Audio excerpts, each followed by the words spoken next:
What is up, YouTube? Bobbles and Ball Cards back on a little Monday Night Live. I got Carlos here with me. Tossed an invite out to a couple other folks. Eric, he's got You're some family echoing. stuff. I'm not sure. I'm not sure if you've got another thing on.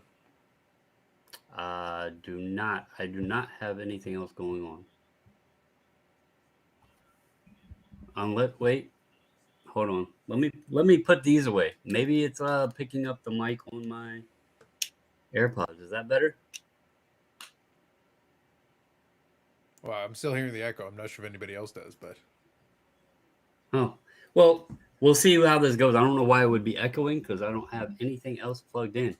I only oh, I have the figured it one out. mic. Sorry, it's on my end. You're good. Okay, I was like, what's going on? I only have the Yeah, AirPods I and the mic. actually had it open in the other screen and completely had it blocked, and I was started hearing myself. It's like, you're good. Look, No, never Carlos mind. comes on and he's giving me technical no. Um, Eric's got some family stuff going on. I was going to have him, but that's more important.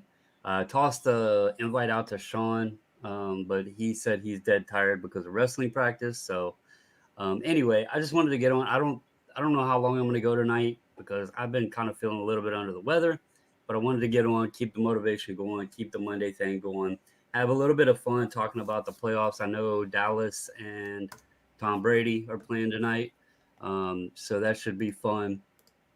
Um, and just we were kind of discussing it for a little bit here. Um, I thought the hobby, like we've heard rumors that the hobby is, the people had learned from 2020, 2021 stuff. And I'm looking at some of this Brock Purdy stuff. And I don't know if you guys have checked out Brock Purdy prices, but holy smokes, guys. Like, it's kind of crazy.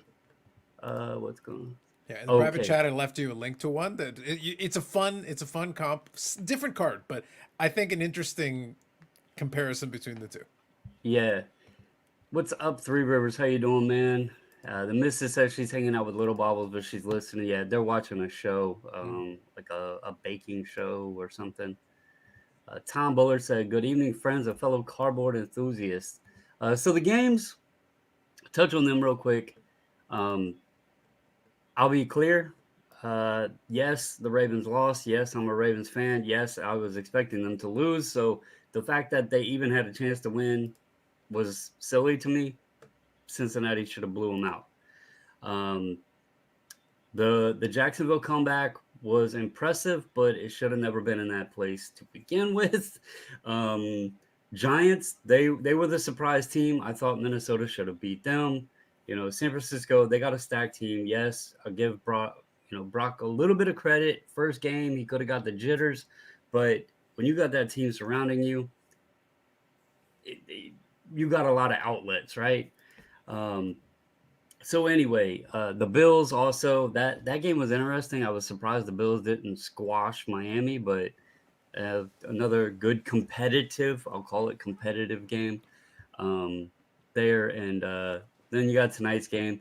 To be honest with you, I kind of mentioned. I think I messaged you and told you um, if the Ravens had won, it kind of would have threw everything in the AFC playoffs out of whack Mm. because the matchups would have been totally screwed up next week. Like Hmm. I want to see Cincinnati and Buffalo. I want to see that matchup there. I think that's more intriguing. Yeah. I didn't want to see it would have been what would have been Ravens versus Kansas City. I mean, sure, okay. Yeah, I don't And think then that. Yeah, that would have been proper. We were joking about it a little bit, but that would have been a proper test. If you think the Ravens have a good defense, that'd be a proper test to see. oh It's like yeah, but you show me that. they I think they could have showed up, but Mm. I don't think they could have beat the Chiefs. With the Chiefs, you gotta have great players on both sides of the ball. You can't just go in and Mahomes is going to find a way. Now, there's been a lot of speculation with Lamar, and I'm just going based off of what he said. He put a tweet out a few days ago. It hasn't gotten much attention. That said he had a grade 2, close to a grade 3 PCL sprain. I did see RG3 actually, and obviously RG3 was on the Ravens for a little bit and knows Lamar. He gave his story of when he tried playing with a brace on and how it kind of screwed his career up because made his knee worse. So he's backing Lamar's decision. Is it a contract thing? Who the hell knows? But we got a message from Lamar stating what the injury was, and personally, I would rather him be healthy and play rather than trying to go out there on a bum knee and potentially get hurt even worse. So hopefully he gets recovered. Hopefully everything gets figured out. But anyway, Three Rivers says, can't believe how much this stuff is going for. Good for sellers, but I don't know who the hell is buying them for those prices. You and me both, sir. Thank the Lord for playoff Gabe Davis here, man. I was rooting for the Ravens. That one play was all the difference too. Sadly, go from being up 7 to down 7. Yeah, that the Bengals being that close and needing that play to win was weird. Mm-hmm. Like, I really thought that should have been a blowout, personally. But Bravo said Ravens have a good defense. I love Ravens defense. I love the old Ravens defense, especially. Mrs. says, hit that like button. Even though Eric's not here, he does. See, he just chimed in. He's listening as he's sitting waiting. He does appreciate when folks hit that like button. It shows y'all that you are thinking of him and, missing him since he's not here. Tom says, only for the misses since I haven't heard Eric paying for it yet unless I missed it. Lamar to the Jets. I don't think Lamar is going to the Jets. Remember, he has 2 years of eligibility of being franchise tagged. We'll see what the Ravens do. Hopefully they get things worked out. But Alf says unload Robertson for Purdy. Mortgage the house, guys. Buy all the Brock Purdys. Buy all of them. Do not leave any on the shelf. Let's go over here and take a look at this real quick. And I'm gonna go. We're going here. We're going to share. All right. I have Terapeak pulled up and I got it sorted by average sold price here, so top to bottom. And there's one thing that stood out to me immediately. This card at $22,500. All right. Anybody in for that? Anybody think that makes any sense? Yay, nay, hip, hip, hooray, right? But let's look at the transactions. This person, whoever sold this, did pretty damn well because here on December 11th it sold for $6,000. Then on, let's see, December 22nd, so 11 days later, it sold for $9,700. So they had already, before fees and all that goodness, they had already profited $3,700, minus fees or whatever. But then this buyer slips it over to PSA, gets it done really quick, gets a 10 on it, and turns 9,700 into 22,500. Next on the list here is this NT. Keep in mind, this is not the RPA. It's not the true RPA. It is a card with a patch and an autograph. But there is a difference when it comes to these higher end cards. But this one sold for $15,000 on the 14th. On December 20th, it had sold for $7,250. What I thought was interesting here is another 101 of the same set here, the collegiate silhouettes with the Nike swoosh. This to me is a much better card. But that one only did 5,500 on the 18th. So this one kind of surprised, 2 days later, you see how much that went up. And then obviously here, $15,000 on January 14th. This is the true RPA right here. This is technically the RPA. And it's also a 101, crappy patch in it, but it's already at 5,600. So who knows where it goes. Smart of them to end it by the weekend. They got it set for Saturday. They'll have it ended by, what will that be? It said Saturday. Like Saturday? if you click on it, it was, I think it was Saturday. Which, by the way, if that's correct, Yep. that's very smart. Very Saturday smart. Yeah, they're unloading it. Yeah. Maximum value. Get it out of here before the game. Yeah, 145. So That's really good. Take it while the hype is there. And oh, that's another thing. So that where is it here? I think it was this one. This was a zero feedback seller. Mm-hmm. Very surprising that it got bid to the 54 bids up to 97. I mean, I'm going to tell y'all now, nothing against anybody out there, but if I'm dropping 10 grand after, all of that, uh, I want some feedback. I mean, Mm-hmm. and props to the authenticity guarantee. They got it through pretty quick because, obviously this person got it back in hand and in time to get PSA to grade it too. So, pretty quick moving there. But I seen that and I was like, people really bid 9,700 on a zero feedback seller and paid. So that was a pretty interesting move there. But anyway, let's see here. Collector's Dream, Orlando, how are you doing, sir? Carlisle said, have either of you been following the Baseball Hall of Fame tracker? Looks like we might have two new members. So I actually pulled it Uh, up when I saw that comment. It looks like, if I'm reading the right one that you're talking about, Carlisle, it looks like Scott Rowland and Todd Helton. Those are the ones that are right now through with about 40% of the ballots known.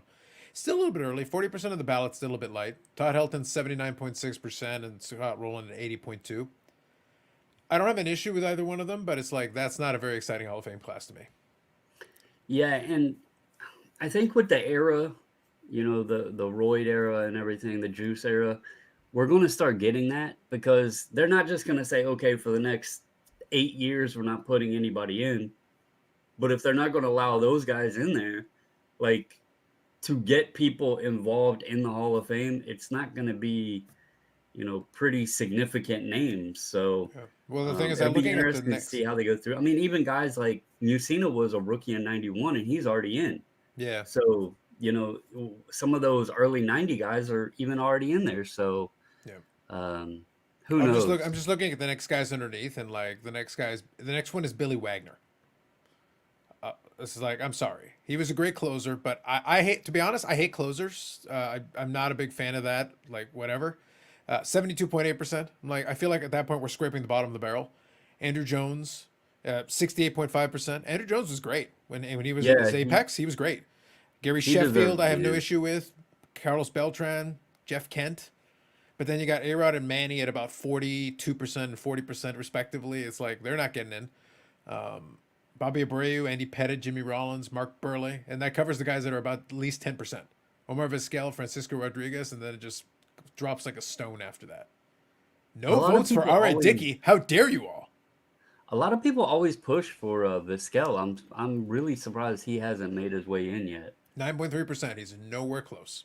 Yeah, but you always hear that name like people always are constantly pushing for him, and maybe it's because he was a really nice guy, Sure. and so he was a likable or a fan favorite. But yeah, he's always brought up in conversations. Three Rivers says, "What are the chances it gets showed and canceled though?" That's the thing here. What I was just showing sales of, that was actually Terapeak. Those are paid for sales.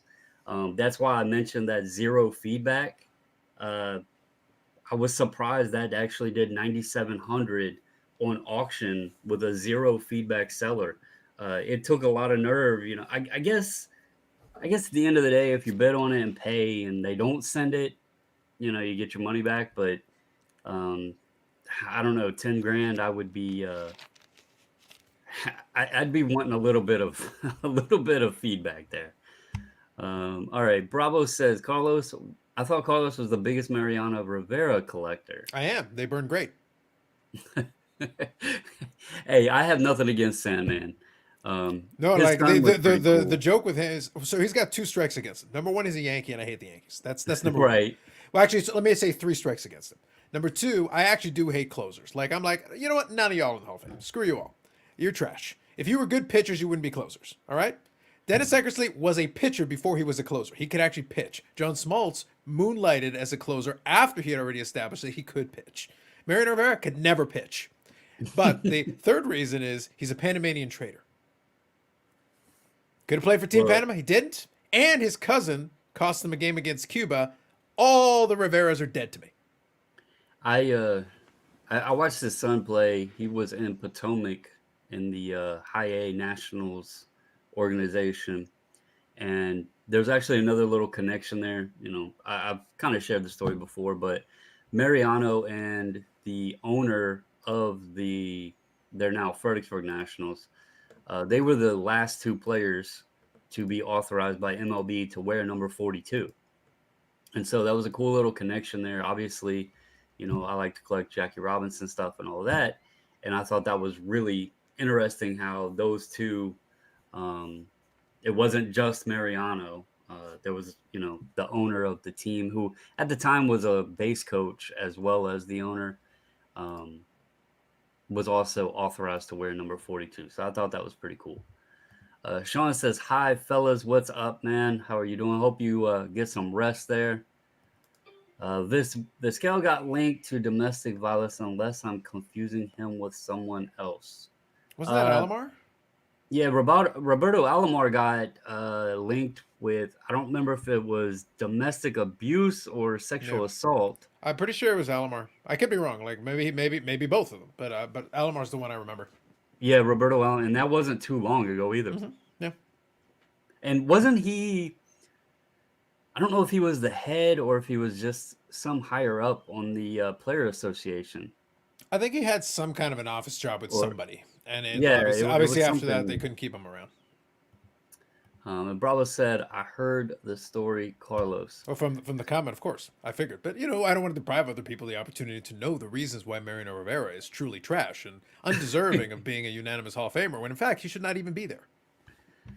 So I know you're cheering for Brady tonight. Oh well, listen, I happen to have a bet on Tom Brady, so either he will lose and I will cackle, or he will compensate me for the privilege. So I am betting on Tom Brady, y'all, because I am on the Brady bandwagon.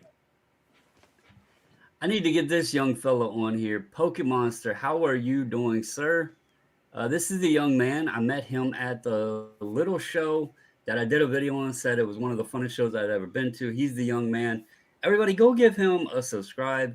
Um, I don't remember how old he said he is, but he collects Pokemon cards. He also collects sports cards, and it was cool seeing him. His brother was there, and then he had a couple friends there too, and they were going around trading and everything. It was kind of fun to see the youngsters in the hobby, enjoying cards and making deals and stuff.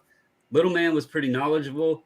I bought some Pokemon off of him, and so go give him a subscribe. Let's help him out. He does a lot of shorts, but he has a lot of fun. You can tell. So good to see you on, sir. Let's see. Alf is sitting here. I guess he could tell I just cut my iPad off to where I couldn't see the game, trying to tell me that Robertson's holding his knee. I actually had the iPad on, um, watching the game, but the noise was interrupting me, and it was 3-0 when I cut it off. So, Yep. never bet against playoff Brady. Number one rule in sports betting. And betting against Brady is kind of like betting against Floyd Mayweather. Well, that's true. Both are rigged. But the point is that. No, I don't bet against Tom Brady. The exact opposite. I bet in favor of Tom Brady, because then if he loses, frankly, I laugh, and if he wins, then I get compensated. I can't possibly. And the best part is that matchup, and I talked about it on the live stream. Is like the best part about this matchup is I can't lose. Somebody I hate is going to lose. The Cowboys are going to lose, or Brady's going to lose. I can't lose. This is wonderful. That's why when you sent me that you had made a bet, I said, "Oh, so you're hedging your wins, huh?" I didn't No say you're matter hedging your what, I'm losses. going to win. It is great. It is wonderful. Moi, chef's kiss. This is how it's done. And again, I hope everyone plays really hard. And no matter what happens, I hope the winning team has a bunch of people hurt. I never root for injury, I do. I but do. I'm a bad uh, person. I I can live will with that. say I will agree. Feelings hurt. How about that? I will agree with feelings hurt, but I don't ever want anybody to get hurt. Injuries, they suck. So, um, let's see. Three Rivers said, "No, no, no. I'm on your side. I do that a lot." And Bravo said, "I just picked up a Tiger Woods card. Has anyone seen his son play before?" I, wasn't there something about his son recently? Didn't him and his son play in a tournament or something Well, like that? he's done like a father son thing with him before, or I feel like, and like from what I understand, the kid's good, but he's still kind of young. He's still super young. Now, mind you, Tiger was super young when everybody started like tracking his every movement. So, right now, Right. he's got a magnifying glass on him either way. He's Tiger's kid, so everybody pays Yeah. attention to him. I mean, look at LeBron and Bronny and Hmm. his boys. I there's so much hype there and talk about Bronny James, and Hmm. I think it's cool that LeBron wants to play with him and wind up whenever the kid makes the NBA, if he makes the NBA. But then I look at his high school stats and I'm like, why would he be an NBA player? And his stats, to me, they're not that great, Hmm. but who knows? The other one, I can't remember the younger son's name right now, but he's supposedly better than Bronny. But the one you always hear about is Bronny. So, Yeah. Well, he's the um, namesake, so he gets a little bit more attention. The problem is, no matter what, like it's a lot of things have to go right. Like Jordan had a couple of kids, and everybody was looking at them for a little while. It's like, but neither one of them really amounted. And by the way, like chasing Michael Jordan, being Michael Jordan's kids, and then playing basketball, it's like, no. If anything, you all should have done something else. yep. So it's And like find something else to do, and maybe the you can other, be good at that. yeah, the other thing you have to realize is even if they're talented, there's always going to be pressure because you're always going to be compared to your dad. Even if Bronny is a 15 points a game, 8 assists, 6 rebound kind of player, he's never going to be good enough because he won't have LeBron stats or he won't have Jordan stats. And that's like decent stats for, an NBA player. You're not a star, but decent stats. But he'll always be looked at and compared to his dad or Jordan or whoever else. And that's the issue with some of these young guys. Like, you know, it, I guess that's why you don't see a lot of kids living up to the expectations of their parents. Well, I think if you're going to So, be a second generation athlete, I think you're better off if your dad or your mom or whoever um, is like an all star, but not like better than that. It's like Bobby Bonds versus Barry Bonds, Ken Griffey Sr. versus Ken Griffey Jr. Bobby Bonds was a great player, but hmm nobody looked at him as an all time. But he was a great player, a consistently great player for a long time, and he had a lot of talent. But and then Ken Griffey Sr. was a great player. So, but not like an elite, god tier. And then both their kids managed to like take it then another level. But if you're already considered in the GOAT conversation, where do you have to go but down? right, right. Well, and you also have, again, like I was saying, you got a lot of cameras already on you because, oh, I mean, look at Vladdy, Mm-hmm. Vlad Jr. Yeah, This is Vlad Guerrero's son, yeah, so there's already a lot of spotlight on yeah. you, Vladimir, and a lot of at hype and least everything. Vladimir So, Guerrero was a really, really, really good. Now he's a Hall of Famer, no question, no doubt. But he's not like on a pantheon level. So my statement is like if Vlad Jr. was like 80% as good as his dad, he'd still be really, really good. hmm So he doesn't have to compete with like the absolute top tier. If Barry Bonds had a bunch of kids who were playing baseball now, that would be unfair. Or Ken Griffey Jr.'s kids, like because now you have to like, wait a minute, your grandfather was already really good. Your dad was amazing, like top tier. And like, what are you gonna do? Good luck. yeah, I'm gonna pull it up real quick because I can't remember fully, but there was something that stood out to me when I was looking at Bobby Bond's stats one day. Um, Yeah, I want to say he was. I want to say he's one of those guys who had like that combination of home runs and stolen bases because he was a great combo of those two.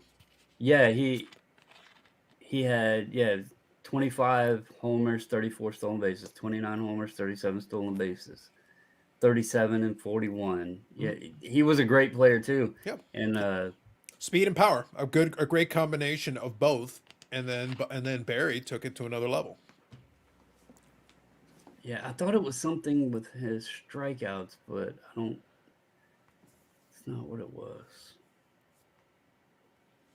Yeah, there was something that stood out to me on him. I just can't remember what it was now. Sure, But sure. yeah, I mean, he was a great player too. So Yeah, that's what I mean. Like, but what I mean is, it's a little bit. I'm not going to say it's easy, but it's easier when your dad was really, really good, as opposed to being like elite goat level. We're right at the discussion. Like LeBron is going to, surpass Kareem for all-time scoring in the NBA. So it's like, yeah, so Bronny, what are you planning on doing? Let's say he makes the NBA. Let's say he's good. Let's say he's even an all-star a couple of times. That's still like a very big gap between the two, and that's like a best case scenario most likely. Like I'm actually being very generous. It might be better than what happens. Yeah, and I don't know. It'll be interesting to see. Bryce is the other one's name. Okay. Kamikaze. Thank you. I forgot what his name was. I knew there was the younger one, and he's supposed to be better than Bronny. Mhm. Eric here says that we need to meet in the middle. I need to stop with the butterfly kisses, and Carlos needs to stop with the God of all evil wishes. I Sir, think that's when you were talking hashtag about. on brand. I wish horror upon others. It's what I do. Carlisle said, I remember years ago Sports Illustrated putting Gary Nicholas on the cover as the next Nicholas. Jack was furious. Cristiano Ronaldo's son is also following his steps. And if Bronny Jr. played on a normal high school team, he'd put up 30, 10, and 8. Well, LeBron didn't play on a normal high school team either and was significantly better than the other guys he played around. So, yeah, I mean, I don't know what you're really getting at there But because we're just talking about LeBron. the same thing I said a moment ago though. Like he could actually be pretty good, but it's one of those things where but if we're comparing the two, that's not a fair comparison. Also, you'd have to look at like, okay, size wise, speed wise, athleticism wise. Like, what if he ends up being smaller than his dad physically? So he Oh yeah, can't physically dominate. He can't play the same kind of game that his dad was able to play. But maybe he finds another way. Maybe he finds a different way, and still could be effective. But of course, that would be seen as a disappointment. It's like, I'm sorry, if he managed to make the NBA on his merits, not just his name, I would still be very impressed. I would still consider that to be extremely impressive, given that that's not an automatic. right.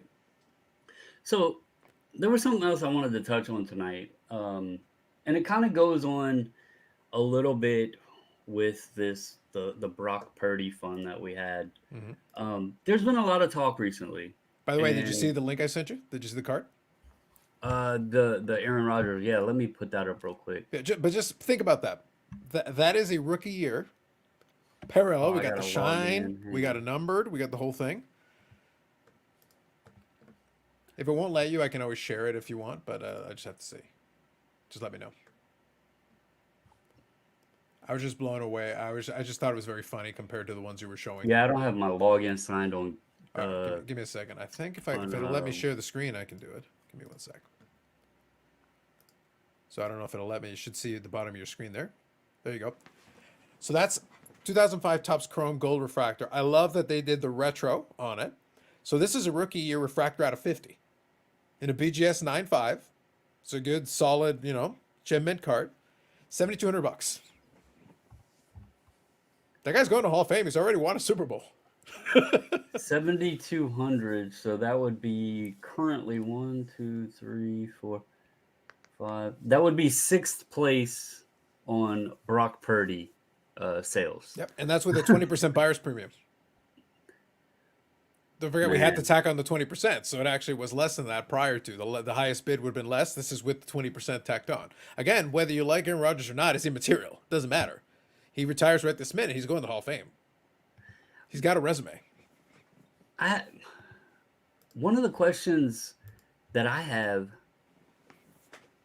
Okay, if Purdy's already up, if people are already paying 5, 10, $20,000 for Yep. cards of his, you don't have Prism out yet. You don't Mm-hmm. have Optic out yet. You don't have Immaculate out yet. You don't have regular National Treasures. You don't have Flawless. You don't have Panini. Like, you don't have any of the upper tier. Like, even most of your mid tier products aren't even out yet. Mm-hmm. Where do these people expect these cards here that are lower tier cards, like Contenders Draft base, or not Contenders, Chronicles Draft base, the Prestige one, Mm-hmm. are doing $40. Base Mosaic are doing $70. Like, do people really feel like that's sustainable, or are they trying to hot flip them for PSA 10s, and are we right back into a the Don Russ, damn, my brain's not working tonight. The Don Russ, Mac Jones Mhm. PSA 10 thing, where it was way up here, and then what did they show on the card ladder graph or whatever? Phew, Yep. straight down Yep. afterwards. Like I thought people had learned, but I didn't. And they will never learn. The only thing we did, look, the funny part for me is that the only thing the last couple of years have done is exaggerate the effect. The effect was always in place where there was, now we've done it to such an extreme. We've put jet fuel on it to make it crazier than it's ever been. But yeah, they're like running to the first thing.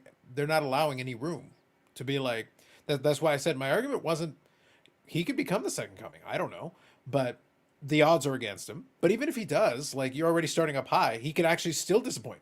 He could win the Super Bowl this year, and then everybody loses their mind. And next year, for the next couple of years, he doesn't. But he still becomes a really good player. He becomes the San Francisco 49ers starter for the next several years. He's got a Super Bowl ring. He becomes an all pro. And by the way, that's still disappointing. Wait, how's that disappointing? Because you started off too damn high. You made it impossible for him so to win. I dressed for the occasion tonight. Since we're talking 49ers, Yep. uh, I figured, let me go grab the OG. I'm surprised this still fits me because I bought this, I think, my sophomore or junior year of high school. This isn't authentic. Paul would be, I see Paul in the chat. He would be proud.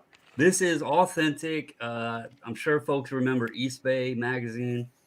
Worked my ass off to save money up to buy this. These authentic jerseys back then were not cheap at all, and had to save up quite a bit to to purchase it. But little known fact: when I was younger, obviously the Ravens didn't exist, but I did root for the 49ers because I was a big Jerry Rice fan. So I grabbed the Steve Young jersey. But even young, my question really is, do we believe Brock Purdy takes the 49ers to the Super Bowl? Do we believe they win the Super Bowl? And if they don't, let's say the 49ers are heavily invested in Trey Lance, who obviously was hurt. Like, where does the 49ers then go? Do they move Purdy? Do they move Lance? Like, they got Garoppolo still. Like, which direction do they go? And what if Brock Purdy ends up somewhere? If he's watching, I'm sorry, Jeff.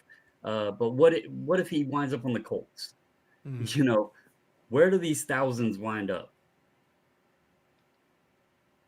I don't think like I said in my mind, my opinion was with the pricing he's getting right now, even if he wins the Super Bowl and becomes a starter for the next 15 years, I still think you're going to end up losing. I still think there's a Right. real scenario where you end up losing unless you sell like immediately after. Unless you're the $22,000 guy, he wins the Super Bowl, becomes Super Bowl MVP, everybody stares at it and goes like, "All right, this is your window. You got one shot at this. Sell the damn thing." Get rid of it. Hot potato out. Oh, but there's more sets. Hot potato out of the damn thing as soon as you can, because unless he wins the next five straight Super Bowls and wins Super Bowl MVP to all of them, it's not going to matter. Yeah, and Paul here, he brings up another great quarterback, Peyton Manning. Living in Indiana, I couldn't stand Peyton Manning because that's all I heard. And to be honest with you, I was always under the impression, and this is the way I always described my feelings towards Peyton Manning. I can't stand the guy. I hate the guy, but he's the smartest quarterback in the NFL. So it was like I did not like it because I had to hear about him all the time. But I respected his game. I respected he was very smart when it came to the QB position. But like Paul said, all the if this player had X cards can all be answered as yeah, but Peyton does and his still sells for less. Why? Yeah. But and he's 100% right. Peyton Manning is pennies on the dollar, and Peyton Manning would have had, this is kind of silly to say, Manning would have had more Super Bowls if Tom Brady didn't exist during that era. Yeah. Well, I Tom Brady mean, was literally in his way a bunch of times. Now, in right. the end, he did end up with a pretty good record against Tom Brady and the Patriots. By the time it was all said and done, by the time it was all said and done, he got to retire. He got to retire with a fairly reasonable record. But yeah, he was the guy who was kind of in his way for the majority of that time period. How many AFC championship games was it? because it was quite a few that those two had battles in the AFC Championship. Yeah, I can probably figure that out. I'll find it for you. Josh here says he's here for the Jason Robertson stats on the ticker and smashing the like button. Thank you, Josh. I'm glad you noticed the ticker. And for those that didn't notice it, if you're watching on mobile and it might be a little too small to notice, it says Jason Robertson has 16 more goals than Brock Purdy has touchdowns. That's a key stat of the night. Speaking on the stat line, nothing against the kid. Again, it's a cool story, but people are spending, thousands upon thousands of dollars on lower end products on a guy that has 1,374 yards, 13 touchdowns.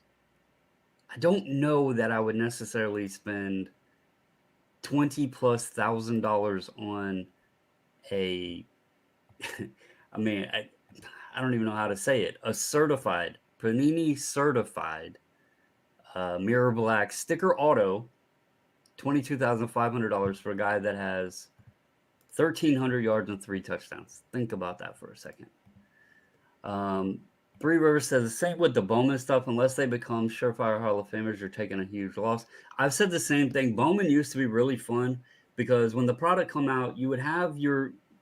I used to attribute Bowman like how I feel hockey is.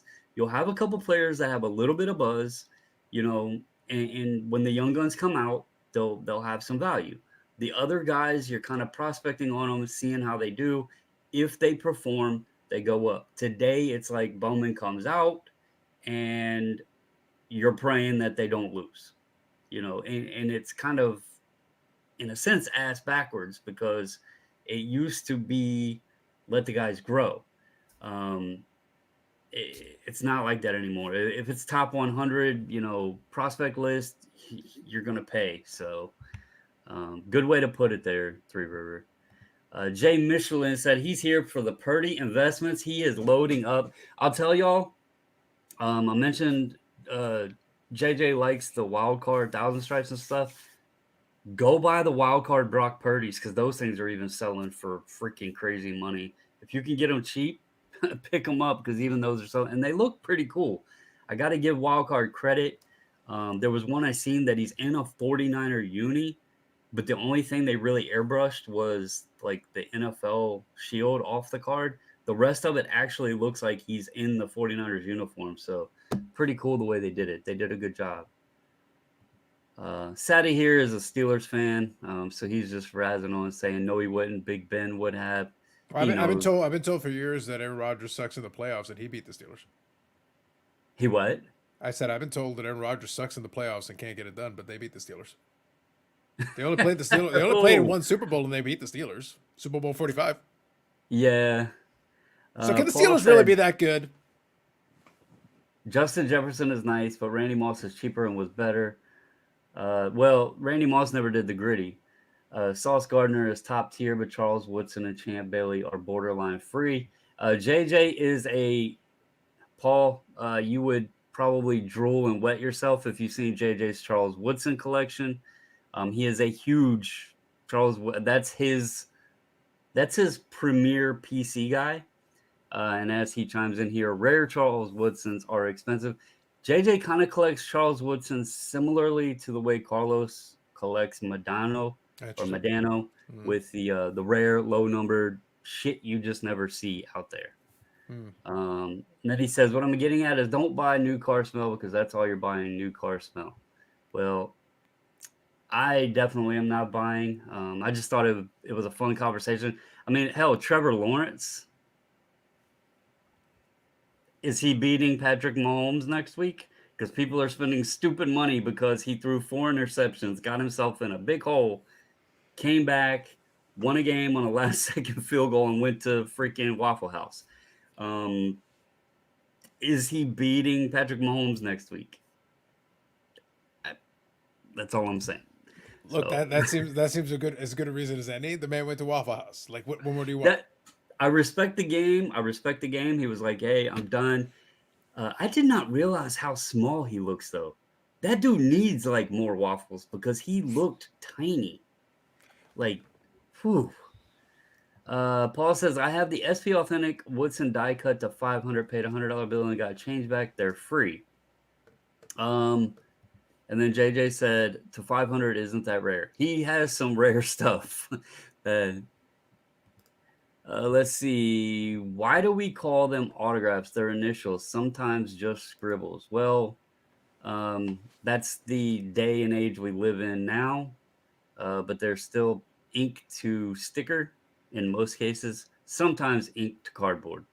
So I think I know what the issue is with you're talking about Lawrence. He's listed as 6'6", 213. Well, I knew he was tall, but man, he looks tiny. Well, Like two he thirteen looks on a like a six stick. 213 on a 6'6" frame. Like Yeah, that look, is pretty look, small, I don't want to step on a scale right now, but I think I can do more than 213. And I'm bro. 5'9". If He's we're 6'6". talking scales, He's six if six. we're talking scales, I've actually I've mentioned me and the missus like changed up our eating habits, and we've been kind of working out, doing a little bit of exercise and stuff. And I got on the scales this morning, and it's honestly surprising. And to anybody out there, this is the first of the year, and I'm not sitting here to like be a motivational speaker, but man, yep, if you want to do something, just stick to it, and you can do it. I've never been one to like diet or anything like that or exercise, but when she started having the health scares and stuff, I was like, all right, let me do this with her. I was up to 238. I've never weighed that much. I'm like 5'11". Um, got on the scales this morning. I'm 210. So, we've been doing it. I think she said 6 weeks or something like that. I can't remember the total time she said we've been doing it. But So that 28 means pounds. you're only three less pounds than Trevor Lawrence. Yeah. I mean, I've dropped. I told her I was like, I'm gonna have to stop at some because I don't want to like continue shrinking down. I was doing it with her, and honestly, some of the healthy food tastes pretty good. So Hmm. let's see here. Sadie said incorrect. Mendenhall fumbled it away, referring to the Steelers. Sounds like Still an L, excuses to bro. me. Still Sounds an like L. excuses to me. Damn Clifford Franklin looking blown. Hey, Are you sure it's your not Steelers salty lost. family cards? Are you sure it's Sadie and not salty? Nah, Ryan's a cool dude. He just likes to joke. Uh, Eric says Dallas touchdown. Cowboys are up. Missed extra point. Of course, the Cowboys would miss Put an that extra on a point. t-shirt. Boy needs more. Dude, he needs pancakes, syrup, waffles. He needs some hash browns. Like, shoot, everything, man. Milkshakes. Do they have milkshakes at Waffle House? I know Well, Steak and listen, Shake does. I don't know listen. if Waffle House I like does. your pitch, man. All I gotta say is I had a very heavy lunch, but I'm gonna have a light dinner. Waffles sound pretty good. Man, so I'm gonna throw this out there, and I don't know if they'll have it up your way north of the border. Birch Benders is the brand. It's a brand called Birch Benders, and then it's the keto. Believe me, it sounds disgusting.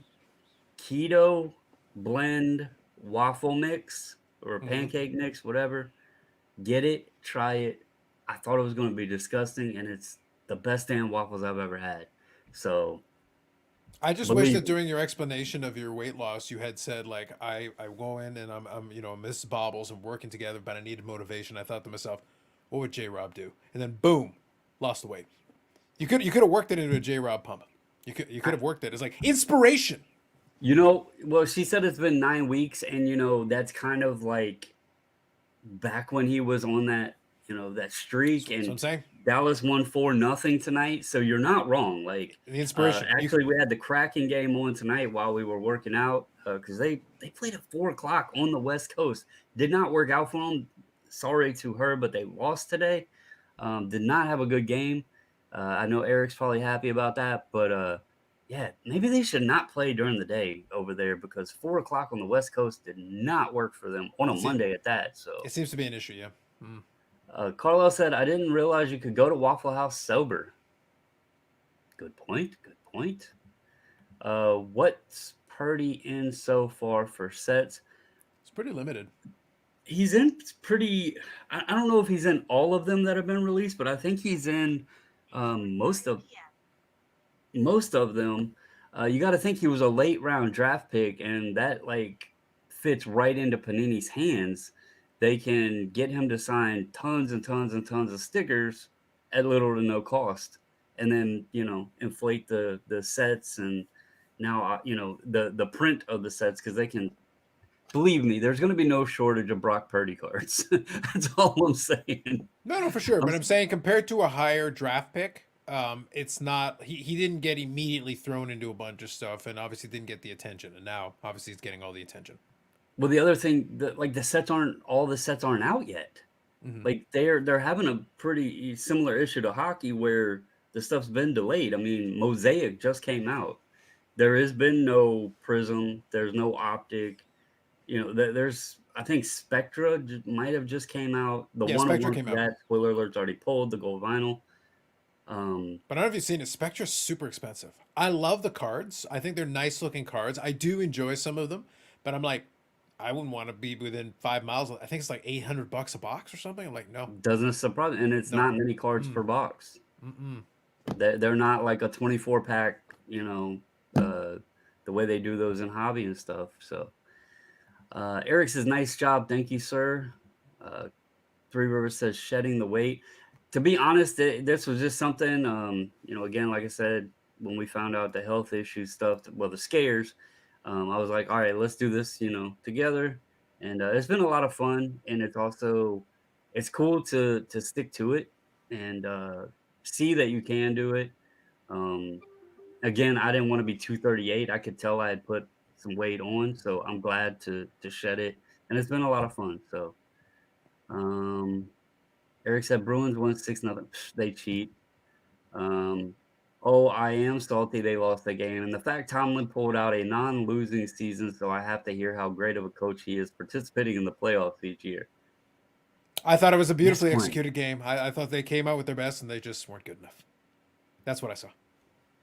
You But I know, also saw no foots in the crease during the '99 Stanley Cup Finals. So what am I gonna say? you know, I don't like Mike Tomlin, Sadie, because he tried to trip my dude running down the sideline That's because he right. knew he couldn't beat the Ravens. So I don't like Mike Tomlin. Paul said double scored with 5 seconds left. 5 seconds left and won in overtime. Great game to watch. Man, all I'm gonna say is Jake Ottinger had, I believe, a shutout tonight. I think it was 4-0. The game before Wedgwood played, the game before that, I felt so damn bad for Ottinger because they were winning the game 1-0 the entire time, and it was, I believe, point 0.2 seconds, not even a full second left on the clock. The Rangers scored. Like you could see all of the life in the team just got sucked out of them, and then Rangers won in overtime. The game before that, it was 1-0 till I think it was pretty late in that one. Got tied up, went to overtime. They held through overtime, and then Robertson scored a goal in a shootout, for them to win that one. But they got to get some more. I'm glad to see they did pretty good tonight and helped him out because, man, he's been playing his ass off. Um, Wait for it. Here comes someone saying he has great post game interviews on being accountable for why we lost to Tyrod Taylor for the eighth time. Hey, you said it. I didn't have to. Um, Last two Prestige Purdy's have done like 35. Yeah, and those are from Chronicles Draft. That's what I was saying. Those are like roughly around $40. And then the Mosaic base are, last I looked, they were like $80, $70, $80 on the Mosaic base. JJ said silvers are 191. 191 bucks for a silver. Wow. He said that's his only positive, referring to Tomlin. And good Lord, this is the first time I actually looked at. Thank you. It's crazy, and that's why I want to discuss it because we hear so much of the hobby's gotten.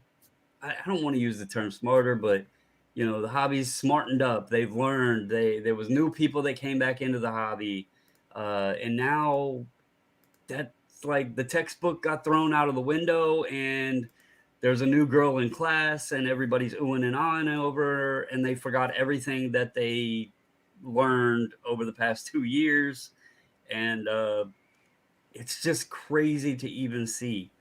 Um, if people are flipping them, congrats. to whoever's buying them, good luck. That's all I have to say because So yeah, it said it was 191 for the Mosaic Purdy, right? he said the mosaic silver. Yeah, Yeah, the Mosaic Silver. Okay. So total sale price with buyer's premium. Buyer's premium. For this here. So that's the auto. that's the turkey red, right? Yep. This is the out of 10. This is a black out of 10. Yeah. 192. Well, it's in a Beckett slab. I Oh mean, no, I understand. Like, it would have been decent had it been in a good slab. But the point is, look, 192 with buyer's premium. Brock Purdy random silver card. raw. Yeah, look. I don't care what you think. I don't care what you think about the guy or not. Like, this is an out of 10 autograph of a guy who is currently in the Hall of Fame for 192 bucks. Yeah. I look. It's a close one. I'd probably rather have this one. Slab be damned. Yeah, and again, like I get the 49er fans are, probably excited or whatever, and I could argue with 49er fans, but I just don't believe that. I don't think all of these sales are 49er fans. And No. then just as we said, you know, we've seen the 49ers before, just swipe jobs away from people. People forget how good Alex Smith was for not only the 49ers, but also the Kansas City Chiefs. He lost his job both times, ended up in Washington, and then got, Joe Theismann. It sucked for him because he was a hell of a quarterback, but nobody appreciated him. Well, I think Alex So, Smith for the KC Chief actually made more sense. I think the way that they built that team with him and around him, it actually the KC you actually got to see. Oh, so this is why the guy was drafted that high. Okay, I like he's not going to carry anybody necessarily, but he can get the job done. Like if he's got the right pieces around him, like he's more than good enough to get this job done. well, the San Francisco Super Bowl year against the Ravens, I want to say when he suffered the concussion and went out, he had only lost one game that year. And Kaepernick came in and they took his job from him. Yep. Like they didn't ever, they didn't let Smith have his job back. So it's just interesting, like situations like that. My point is, you don't know where Purdy's going to stay. Is he going to stay in San Fran? Are they going to move him while he's hot? Maybe they're into it like the card market and they see opportunity there and could get something back out of it. I mean, you know, who knows? Could we So send him to Denver so we can have another quarterback controversy? Could the honeymoon with Russell look at this point? I just root for chaos. I feel yeah, I like my mean, quarterback situation is going to degrade very quickly, very shortly. I just root for chaos at this point. and a serious note, do you feel like let's go off the Purdy train a minute? And Mhm. obviously, Trevor Lawrence, we talked about him going to Waffle House, and Yeah, needing pancakes. I Yep. mean, sure, it was a great comeback, but let's not forget he threw 4 picks. Now, Yeah, again, picks aren't always the quarterback's fault. It could have a been couple wide of them weren't. receiver. I think I watched some of the highlights after, and I feel a couple of them were tipped. So not all on him. Sometimes bad luck. It happens. You still get credited for an interception, even if somebody tips it and they should have caught it. So if he gets knocked out as expected next week against Kansas City, Hmm. how quickly do we see a correction on Trevor Lawrence? If Brock Purdy gets kicked out, what kind of correction do we see on Brock Purdy? Well, I think people are already preparing to do the return on Dakota's Trevor Lawrence to make him feel bad. Like they're already hitting the return button now. Like they're preparing for it. They're like they got their finger right over it. But it's only 3 days. Oh, I understand, but Oh, and it's going to authenticity. that's what I'm saying. Like there's still time. There's still time. It's like, oh, I didn't. That wasn't the price I meant. That wasn't what I Mm. meant. Did I say 300? I meant $3. I meant $3. Yeah, My it's bad. really interesting, man. Um, Look, right so now, like, look, we make this joke before, like, but in all seriousness, I have no issue with somebody getting into a younger player or a newer player, regardless of sport. Like, I don't care. You like as long as you're having fun, I'm good with whatever. As long as you can live with the consequences, I'm good with whatever. By the way, I like this comment. And the free loan funding, it's like, you're damn right, because he's not a swell fella. I got an X factor too. Yeah, Carlos. If you notice back behind him, he has the Green Bay attire. Um, he's vested in to Green Bay. He was collecting Favre before all this Oh, years and nonsense years, man. came out, Years and and years. The collection has gotten a lot better over the years, but it's like at this point, I do it for fun. And honestly, his stuff's cheap relative to like where when he retired, he was the number one in yards and number one in touchdowns, and also number one in receptions. I'm not arguing he's the greatest player of all time. He wasn't. He wasn't at the time he retired. But was he entertaining? Hell yes. Did I get a lot of entertainment out of watching him play? You damn right I did. Have I gotten entertainment out of his post-playing career nonsense? Actually, I have. It doesn't hurt me. I'm enjoying it. My only point that I'm making, though, is that with the young guys, I understand the excitement that is watching somebody who's playing now. I enjoy the excitement of it. But during a playoff run, you don't buy these people. It doesn't make any sense to buy them during the. If you already had the stuff, sell it. Go collect the money. Hey, awesome, congratulations. But don't buy it. Not now. Even if you like Trevor Lawrence, now wasn't the time to buy it. The time to buy it was a couple of months ago. Or after he gets eliminated, the time to buy it is a couple of months from now, when the football season is in the rearview mirror, nobody's really thinking about it, and you make the adjustment. But not now. Like anybody buying now is a fool. There's really no reason to do it at the moment. so JJ brings up a good point here. He says you do know that even if he plays well as Mosaic and Prestige rookies, and Yeah. the Prestige, just to clarify, isn't even the NFL Prestige product. It's again the Chronicles draft product, where he's in the Iowa State Uni. But he says it's going to have 12 billion copies. Now, this is just a simple search that I did in Terapeak, and I just typed in Brock Purdy, so keep that in mind. Some of this stuff could be breaks or whatever, but it's 22,936 sold. Yeah. Um, I don't know how to go. Let's see, last year. Let me go last 30 So this is days. so that just to be Or clear, this actually, I'm is going to do Brock last Purdy 7 days. Prestige, right? What's that? I'm saying that to be clear, this is Brock Purdy and Prestige specifically, right? No, this is I just did Brock Purdy, a generic search. Oh, gotcha. Okay. Uh, just just searching Brock Purdy, 7,401 sales over the last 7 days. So over 1,000 cards a day have been sold um, of Brock Purdy. That's pretty crazy. I believe So it. Three Rivers says he owns one decent T Law card and it's so hilariously miscut. I don't care if the value rises or falls. Fair. Paul here says nothing wrong with prospecting if there's room to go up. There's no room to go up on any of the current guys with any buzz, and that's Correct. kind of the issue that we're talking about right now. Even outside of football, I know that's your thing, Paul. But even in baseball, like these guys, they're like the prices are coming right out at what you feel, or you get this feeling of being the ceiling, and then the question remains how many can sustain that value and how many fall. I think there's more losers than winners when it gets, when it comes down to it. Um, Josh says, I can't believe we're in the presence of an NFL owner. Facts. Yeah, and Eric, he owns Beckett and many other things, but he's been in the chat, so you got a lot of owners here tonight.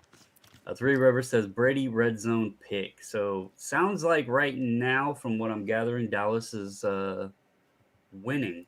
But real quick, because there was something else I wanted to touch on Sure. and get your take. And I know you dabble in it, so um, there's been some talk, and there's several different channels that have put videos out, and I've had thoughts regarding it.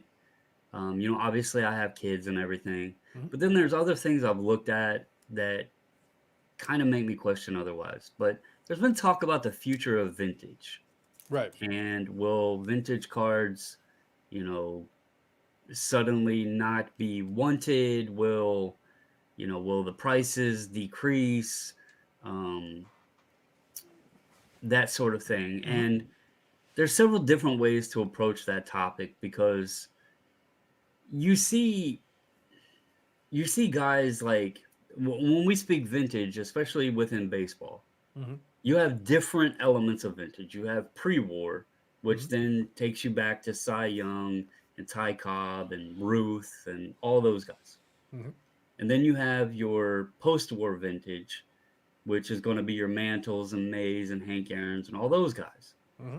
And when I look at things, I'm like, there's still people that ooh and ah and appreciate and recognize a Ty Cobb or, obviously the Honus Wagner or a Cy Young T206. Um, the Mantles, people always love seeing Mantles or Hank or Willie Mays, Ernie Banks. There's so many players from those time periods. Mm-hmm. And baseball, although attendance might be down and, there's talks of all that sort of thing, there's still like fans of these teams and the history of the game is very important to the game because the game hasn't necessarily changed much over all of these years. Mm-hmm. Do you feel that vintage will eventually just kind of become irrelevant, or do you think that it's just going to continue on? So so when we're talking vintage, the way I break it is I break it into two pieces. There is the set collecting thing, which has become less prevalent. Now that doesn't mean it goes away because nothing is absolute. I don't like the notion of it has to be 100 or 0. There is room for nuance here in between. So there will always be some set collectors. The thing is, as they decline, and as some of those older collectors age out and die, and those cards become available, you increase the supply. So the question is, do you have enough replacement collectors to replace? Even if you've got collectors 50 or 100 years from now, if there's 3 collectors left, and the entire history of all vintage cards somehow remain, even if 80% of it still remains, that is more than enough to satiate the 3 collectors that remain. So everything will be worthless because there'll be plenty of it. You can all have a T206 set. You'll be fine. But the question becomes so if the set collectors go away or decline sufficiently, then the singles and the commons will be dirt cheap. They'll be worth basically nothing because there'll be plenty of them to go around and no one will really need them. The second part that you're asking about is the Mays, the Mantles, the Ty Cobbs, the top tier guys. There will still be some demand for them, but the question becomes this, and this would be the way that I present it, because some people always use the same argument. They go, "Well, I collect it for the history. I love that." It's like, here's the thing: I'm a history major, so like I deal in the historical side of it, and I'm a vintage collector. But I kind of got into it from I developed that habit early, so I was into that very early on. So at this point, I've got my projects and things that I'm working on that interest me. But if I had all the money in the world and I finish all the vintage projects that I have in my pipeline right now, would I just keep going? Would I just randomly build a T206 set? I wouldn't.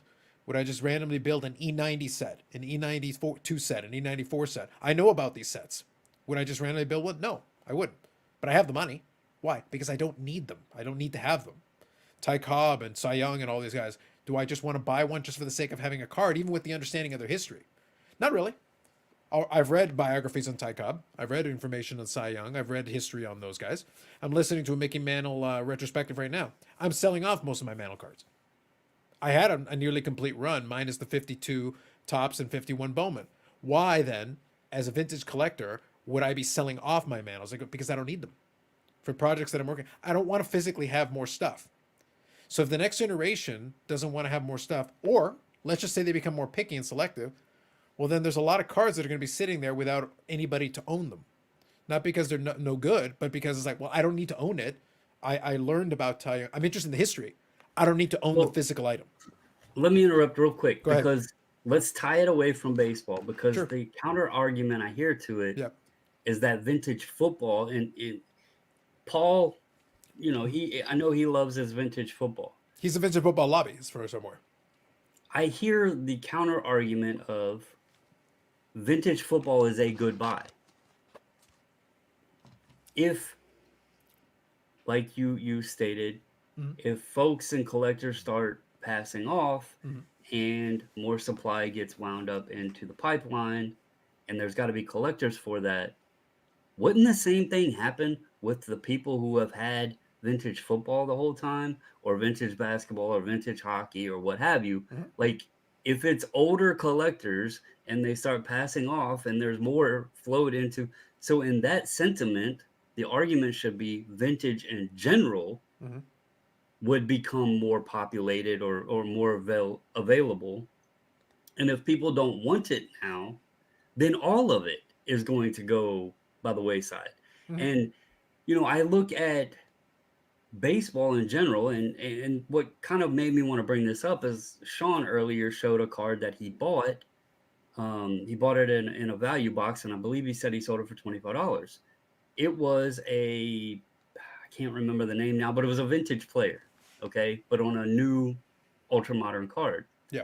I recently sold a out of that Topps All Star Rookie Cup set. I sold a Johnny Bench in Yannick's favorite set design, 1987 Topps, that they put in everything. A Johnny Bench orange, whatever sparkle or something like that for $40, right? Mm-hmm. Selling more than most of the ultra modern guys. You look at the Platinum Anniversary set, most of your vintage players are selling higher than a lot of your ultra modern players. So it's kind of interesting to see and note that the vintage players still sell better than some of the ultra modern guys, even in the ultra modern sets. Mm-hmm. So there's got to be some people out there, and it can't just be all older folks that are interested in these players or respect or know of these players. Mm-hmm. There has to be some knowledge and interest and collectability in them. Now, I'm not saying that if more do wind up that the pricing won't come down a little bit, or maybe it just flatlines. Maybe it just it doesn't continue going up. It just kind of sustains. Mm-hmm. But I still think there's going to be people out there that are just like us when we got older and could afford it. If younger generation in the hobby continues on, that are going to want those cards too because they know about them. They recognize those as great cards. Mm-hmm. Well, that's the thing is, there's nothing wrong with that premise. The idea, though, is are you going to have replacement level? That's the thing. It's not about having people. There could still be people, but if it goes down by 30 or 40 or 50%, that could still be a number of people collecting them. But if that happens, then your supply actually maintains because now a lot of that stuff is collectible. And again, as some of those collectors die off, unless the family just hangs on to it in perpetuity, which they could, but some of them won't. Some of them will be like, all right, get rid of this stuff. And it goes into the marketplace. If you don't have if you don't have an equivalent number of hands that are willing to hang on, or the hands that are there don't necessarily hoard it to the same degree, because you can have some vintage collectors that collect multiples for whatever reason, they enjoy having multiples of whatever card, then you're in a situation where there is ample supply and not enough demand. Because Orlando and Paul talk about the football supply, and it's like, that's great. But the football would be worth 10 times as much if the demand was equivalent to baseball. They keep talking about lesser. Yeah, but there's also lesser demand. Right. And So I'm going to get to some comments here yeah, real the quick. demand But though is critical. It doesn't matter if the supply is low if the demand isn't high enough. If the demand was equivalent, then Joe Namath would be a $10 million card, and it so isn't. Ryan, he prospects and he does more ultra modern uh, players in baseball. Sure. And he says he thinks vintage will always be desirable, even though he won't be buying any.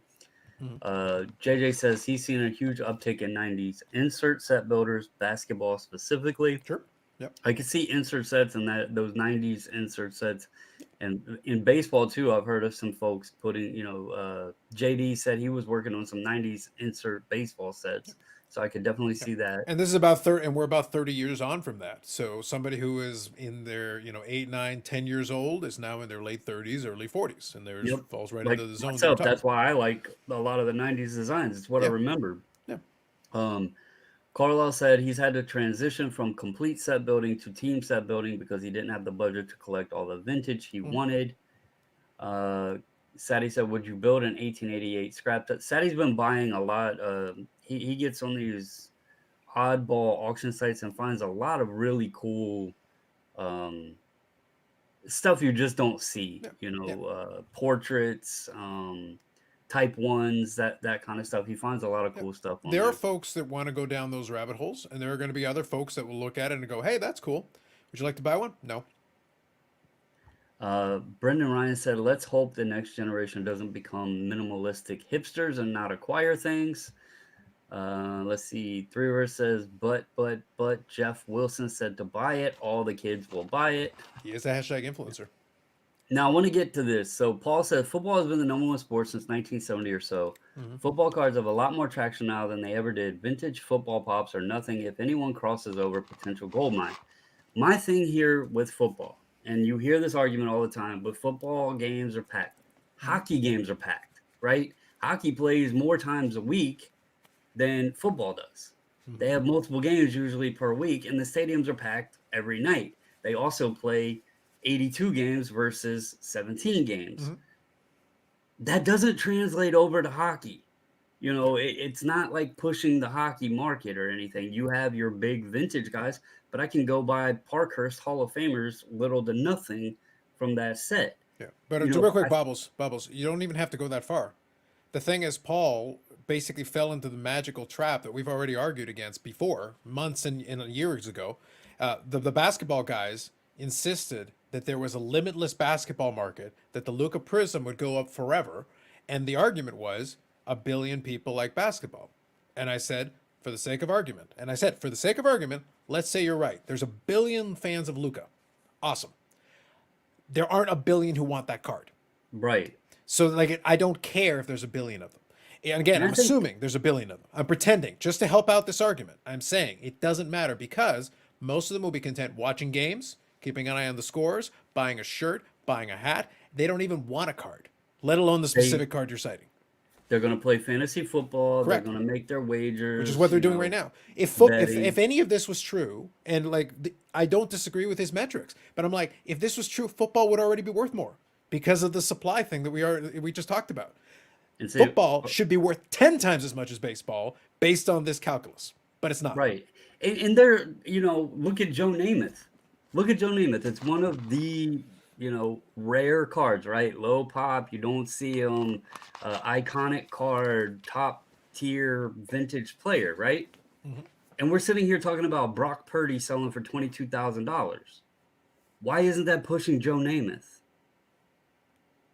I mean, that's a low end Brock Purdy Mhm. set that just sold for $22,500. And I could go pick up a Joe Namath for probably a couple grand. Yeah. Because the people who might have the money to do that would rather spend it on something else. Like the market is making this decision every single day. And the next generation will also make their decision. They'll be like, all right, so this is the cost of this, and this is the cost of something else you could buy. Which one would you rather have? A lot of them are going to choose this. Some of them will choose this, but a lot of them will choose this. Everybody makes that decision every day. We can't have everything, even if we'd like to. Jay just said when he was a kid, there was NFL Presents videos about all the old time greats. They actually piqued interest in younger folks by showing and highlighting these guys. I don't see any of that anymore. Hell, I remember, and this is gonna put me in nerddom a little bit, but what got me into like I can remember when I was collecting football and really into the game and stuff was Tecmo Super Bowl. Mm-hmm. You had Bo Jackson, Marcus Allen in the backfield. You couldn't stop the guys. And then obviously Madden came out. And I remember when people used to call in sick to work so they could play Madden on release day and stuff, Yeah. You don't really hear about that much anymore. So, yeah, it's many different quirks to the game of football. And I'm not saying it doesn't bring in revenue and all that stuff. But again, it's also fairly certain it's probably the most bet on sport. College football is huge. Look how much college stadiums hold every Saturday, packed stadiums, full house, right? College uni, unless it's Brock Purdy, doesn't sell for crap. But that's why I So, said though that like you could be a football fan and transfer that into fandom by watching, by buying gear, by buying jerseys, by buying hats, by playing fantasy football, by gambling. There's a bunch of different things you could do that would still be you being fixated on the game, right? Huge NFL ratings, no doubt. But why am I watching? You didn't ask anybody why they're watching. Maybe right. they're a fan of the team, or maybe they got a bet on the game, or maybe fantasy football is going on, or there's a multitude of reasons why, or maybe they're just hanging around with everybody. We got chips and beer, and we're hanging out watching the game. Yep. Andy here. What's up, man? Good to see you. He said vintage baseball is an entirely different animal than vintage football and It basketball, in is. his opinion. Yep. Um, Orlando here. He says he's picking up vintage Unitas cards for $10 to $20. Perfect example. You know, if I have boxes with some vintage football in it, and you look some of these guys up, greats of the game, Hall of Fame rookies, you can pick up out there for $5 to $10. It's not many baseball Hall of Famers, and I don't.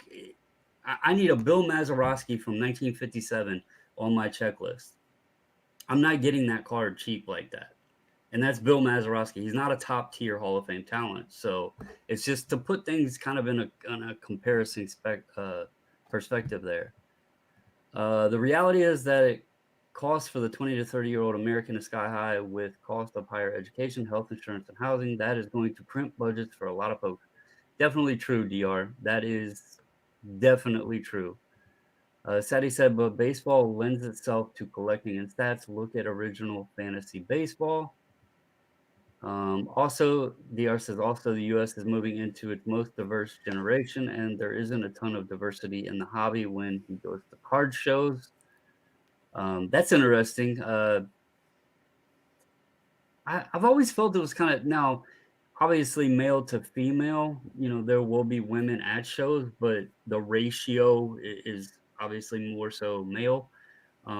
Outside of that, though, I've always felt that it was pretty diversified when it came to um, not only just sports, but race and that sort of thing. I've always Mhm. felt there was a large, a diverse community there on that side. Um, the male to female aspect is kind of out of balance, though. The missus said, as we have a 22-year-old, or yeah, 22-year-old. I had to think for a second. Is his ass already 23? No, he's 22.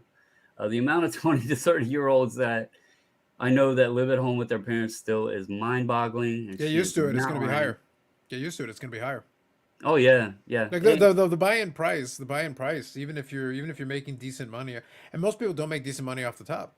Like when I was at home, my younger brother still lives with my parents there. He helps kind of take care of them and hangs out there. He enjoys it for what it is, but I was in an apartment years before I got this place, but I wouldn't have been if I had gone tried to if I had been like, oh, I'm 18 years old, let me run out of here. I would have been broke. I wouldn't be paying a mortgage in a condo. I'd be paying rent somewhere. yeah, I mean, my son, it's going to be a struggle for him. Um, the other side to it is, and you've alluded to this. You obviously have some public transportation and Yeah, everything at your disposal. yeah, yeah. Where I live, My it where son I has live, a no lot of it interest. makes sense for me. Yeah. He has no interest in driving, and Hmm. me and the missus has always been like, how does this make sense? Why doesn't he want to drive? And the more we talk to other people, or my daughter will talk about kids in school or whatever, and she's like, that's the new thing. They just don't drive. It's not as important as it was when I was growing up or whatever. Yeah. And it's kind of true. Like there's other means to get around now and stuff. And we've tried to get him his license. He was gifted a car for graduation, and he Yeah. still has not got his driver's license. Yeah. Um, but he's also type 1 diabetic, Mhm. and you know, he's luckily able to still be on the Mrs. Health Insurance because insulin, it's a necessity. Like he dies without insulin, Mhm. Yeah. and it's so expensive. So, that's another big reason. The kid is smart as hell. He's not the most motivated, but he's smart as hell. Um, and I just have a feeling that's a very good point. I think the further along we get, the more we're going to hear about that. Yeah. So, And the thing is, if people spend a lot of time worrying about trying to, the idea here with the way it is now, if we're doing math, it's just a math problem. Forget about everything else. Remove everything else from it. It's a basic math problem. The people that spent their time going like, when I was 18, it's like that's great. But if I was 18 right now, the math would be horrific on doing that. It just means like, so do you want, unless you get an amazing job because you happen to go to the right place and you're in debt to start off with because you're probably right. paying huge bills for school. So you get to start off in massive debt. You've got almost no shot of buying any place before you're like 35 because at that rate, good luck to you. I started at the right time. I had put money aside because I was working 12 hour shifts in a call center, which is not a great place to work. But I was getting time, and I worked every holiday. I worked every Christmas and New Year's for years. I didn't take a vacation for 7 years. But when it came time to buy and pay the down payment on my house, I basically was going to do like on the side of the boat. I was going to put Shaw money because I used to work at the Shaw Corporation. It's like Shaw money is what paid for that and the overtime. But like, and I got a great deal on the place and the equity on it. This is worth 2.5 times what I paid for it. But Right. I bought it at the right time, and I've got 9 years of equity built into it. Somebody starting now, good luck to you. If you want to buy this place from me, you got to pay 2.5 times what I paid for it. Right. And this Right. isn't the lap of luxury. I'm very comfortable, but I'm not living in a mansion out here. Like, come on. So Carlisle here, he points out that a football set is composed of teams with 22 plus relevant players. I don't know if they put that many players in a team set in football. I haven't looked that deep into it. I actually have some sealed team sets, but a baseball set 9 plus, a basketball set 5 plus. It's about the stars. Um, I don't know that there's 22 plus football players in a set. Panini might have stretched it out now to get that many, but you got to think that would put the sets over 600 cards, and I don't think football sets are that high. Plus, they put in a lot of veterans and Hall of Famers in the sets too. So I don't think you're seeing 22 plus for each team in a set anymore. Brendan Ryan said nothing beats mom's cooking. She's sitting there, yeah, she's kind of saying the same thing I did. He's 22. We don't know how he'd afford to live alone, to be honest. He has type 1 diabetes and his meds are crazy. Three River says his shows have always been diverse, nationalities, genders, ages. I've seen a good mix. Yeah, that's kind of what I've seen. The only, again, the balance of male to female is kind of, out of balance. There's not 50-50. But outside of that, I felt like nationalities and all that has been pretty good. Mrs. says she loves card shows. The only place we go where where she never has a line to the bathroom, but I always do. That's no joke, Chantilly. There's never a line for the women's bathroom, but the men there is. So she got a Shocking. good point there. Um, and she talks about her daughter was on it and she wanted her license. She does drive. She has her license and she drives. Um, and then Sadie says that roadmap is still available. So anyway, guys, we're going on the hour and a half mark. I didn't even plan to be on this long, but it's been a good conversation.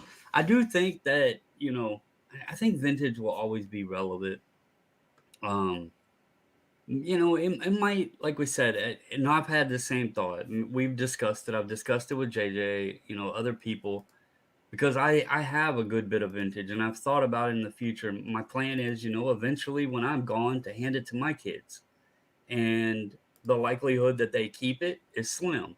So it's had my brain churning, whenever I'm gone, then it just gets put back in the marketplace. Now, hopefully that's not for quite some time, but there's going to be more and more of that. You're going to hear, watch Chasing Cardboard, see them going to these people's houses.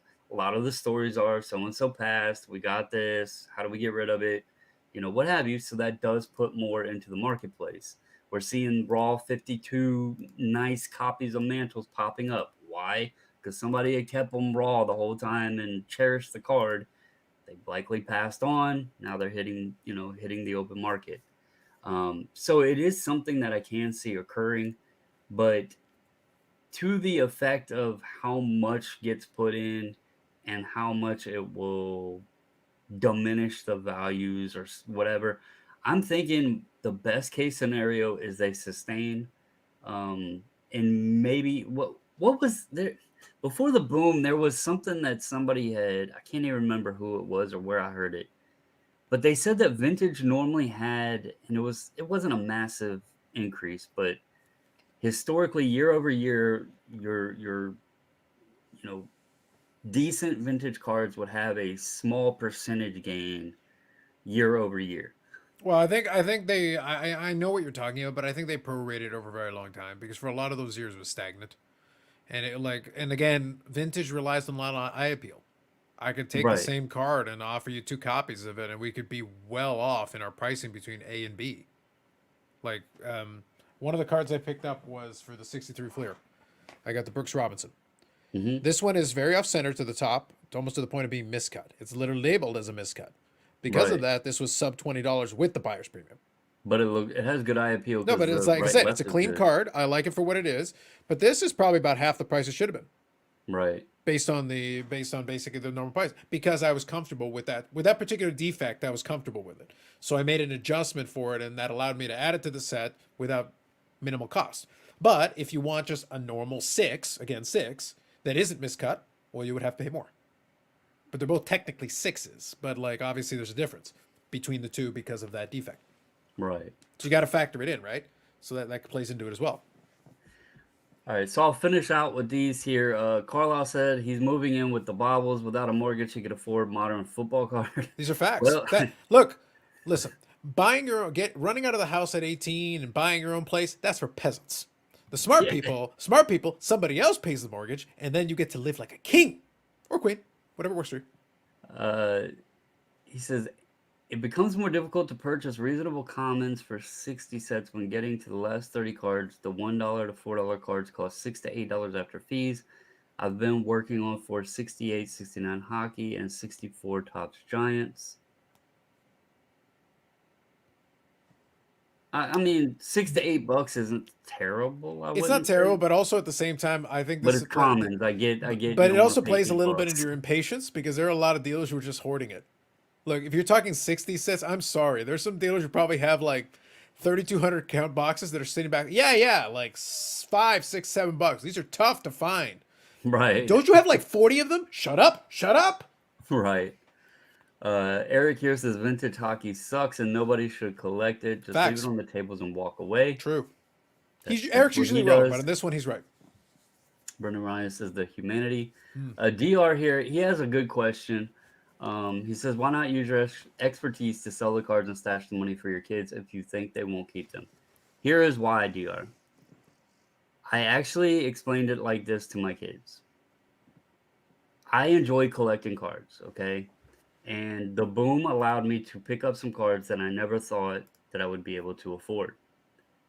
I don't know what tomorrow is going to bring in my life. I don't know what 10 years is going to bring. I don't know when my expiration date is. And so I explained it to my wife, who is in the chat, enjoys this hobby, and she enjoys cards and everything with me. And I explained it to my kids. I get to enjoy them today, and they get to enjoy them tomorrow. And by them enjoying them, that can either mean they choose to keep them or they can choose to sell them. Money is, don't take this the wrong way, but it's just cash. And, you know, a lot of arguments come about when there's cash to be left behind for kids and families and everything. And my hope is that they see the enjoyment that I've got out of them and the appreciation that I've had for them. My daughter has came in and looked. My son knows some of the stuff I have, but they're just not heavily involved in it, and I don't know if they'll keep them. The stuff that I have, and I'm no fortune teller. I don't know if it will go down in price. Who the hell knows? I don't predict those kind of things. My hope is the stuff that I bought was smart enough um, to where, if nothing else, it sustains its value. So then that way, when they do sell it, there's some value there. Or if they choose to keep it, I hope they keep it. But once I'm gone, I'm not here to tell them what to do with it. And I've always explained to them, I have fun with it today, or I get to enjoy it today. They can enjoy it tomorrow, and that's just kind of my plan on it. And you know, that's just my thought behind it. It may work, it may not work, but either way. It was also very kind of you not to mention the specific instructions you got from the vintage lobby to hoard and keep it so that Seamdins can pay more. It was very kind of you not to mention that. Thank you for leaving it out of the conversation. Yeah, no, I'm not doing that. Look, I'm getting the same letters you are. It's like, Carlos, don't get rid of it. Don't move it out. It's like if they find out how much there is and how common all this stuff is, it's like these prices are gonna drop real quick. It's like fine, right. But keep sending the checks and I'll keep them in the boxes if that's what you want. Brendan Ryan said one could argue vintage is the only thing relevant and modern is the unproven investment. Depends what you're in this for. Again, the investment is a word that's twisted many different ways. It's all investing somehow, some way. You can get into the technicalities of whether you're investing time, money, knowledge, whatever. It also If depends on people are what you having fun like. with the modern, so be it. I'm not here to poo on that, but it does blow my mind when somebody pays $22,000 for Brock Purdy. No, but that's a different conversation. But I'm just saying in general, I'm in favor of whatever people do that they like. If they're enjoying it, Right. it's like that's great. Again, if I was going to start all over again, there's a bunch of stuff. There's a bunch of vintage sets that I finished that I wouldn't have done. They don't serve me. There's They're literally sitting there gathering dust. I don't care about them. So I'm there's a like, lot of stuff I would yeah, have bought yeah, that I should have bought and should have bought it a lot earlier than I did, yeah. or had never gotten the opportunity to. So yeah, there's always a path. When you look back in your collecting life or whatever journey, there's always going to be paths that you wish you had went down, and then there's going to be paths that you're thankful you went down. Yeah, and that's okay. There's never going to be a perfect trail. Yeah, yeah, and that's okay. That means sometimes we pursue and finish projects that afterwards, like, that wasn't really worth my time. That really wasn't very enjoyable for me, and now it's just there, just sitting there, and eventually I have to do something with it, and I'm kind of dreading eventually getting to that, but I will eventually have to get to it. Sadie, I think this might be to Eric probably, Eric. yeah. Um, he said if you message me, he has vintage hockey sitting around, not sure all the years. Sadie's got boxes upon boxes upon boxes of stuff. Hmm. So I know Eric's working on some sets. He might be able to help you out. Yeah. Um, and both of them are on Instagram. DR says, sounds like you have a great wraparound plan. Thank you, sir. Again, the best way to explain it, I enjoy it today. They enjoy it tomorrow. Um, and then Alf said, yeah, but what is considered vintage hockey? Everyone has a different year in their minds for a cutoff year. I do not get into that debate because I am a fresh noob still. I consider myself as in hockey. I look at some of the older stuff, but I still again, consider vintage. For me, vintage has always been 80 and before. I still consider that to be the cutoff for me. So maybe in hockey 80, 81 and before. Like yeah, beyond that, I consider it not. I consider it like modernish. It's kind of the '80s is kind of a weird enigma in the sport because uh, things started to change. They started to ramp up production, just like everything else. Started by the late '80s, production was up, and then by the '90s, production was way up. Brendan said true distinctions between eras is very broad and undefined. Carlisle's got jokes saying that I have preferred shares of SGC that I'm leaving behind. I wish, man. I really, really wish. Um, Sadie says, I'm not looking up hockey. I have plenty to do already, but yes, I know I have 68. Not sure how many. Uh, Dal- Good Lord, they missed 3 extra points. So, but anyway, guys, it's been a great conversation tonight. Again, we hit an hour and a half. I was only planning on probably doing an hour tonight, but I wanted to get on, keep the trend going, keep the motivation and the schedule going. If you were in the SGC sub, it has been shipped off. I did make sure that was packaged yesterday and it went out the door today. So let them do their thing. Um, and I'll be posting up sometime this week on the website of the upcoming submissions that we have planned. So if you would like to join one, it will be there. Carlos, thanks again for hopping on. I do Of course. appreciate it. Much easier when you're talking to somebody. Hmm. And I am very bad. If another thing, if anybody is in this chat, if you ever want to get on, hit me up because I'm bad about reaching out to people. The missus is on my ass all the time. If you ever want to get on and chat, Monday nights or whatever, 8 o'clock Eastern time, hit me up and let me know because I do enjoy conversating. So open invitation. Y'all know how to reach me: Facebook, Instagram, email, what have you. Comment on YouTube. But that's all I got for you guys tonight. Thank you all. Hit that like button. Show Eric your appreciation to him. Eric, hope things go good your way. Hmm. Carlos, once again, thank you. As always, guys, stay safe, stay healthy. And until the next video, I'm out.